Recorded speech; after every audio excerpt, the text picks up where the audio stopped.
This JXSC processing plant setup is a 1000 TPH rock crushing plant. 1. The vibration feeder is for feeding rock raw material more stably and smoothly to the jaw crusher, and there are 80 mm grill bars on the feeder. 0 to 80 mm will be sent to a vibration screen for separating 0 to 20 mm as a clod. More than 20 mm send with the output after a jaw crusher to number 1 cone crusher. A jaw crusher is for crushing 80 to 300 mm stone into a smaller size. 2.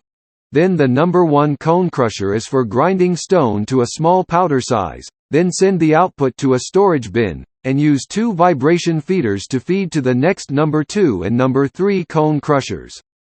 3. Next send the output to 4 vibration screens. They have 2 layers screen, 20 mm and 31 mm. More than 31 mm will send back to the storage bin and fed to number 2 and number 3 cone crushers for crushing again by belt conveyor. 20 to 31 mm will send to the pile of stones. 4. 0 to 20 mm stone will be sent to the next 2 vibration screens by belt conveyor. They have a 1-layer screen, 8 mm. It will separate stone piles 0 to 8 mm and 8 to 20 mm. 5. The flowchart can be designed according to the customer's stone site real conditions and requirements for the plant.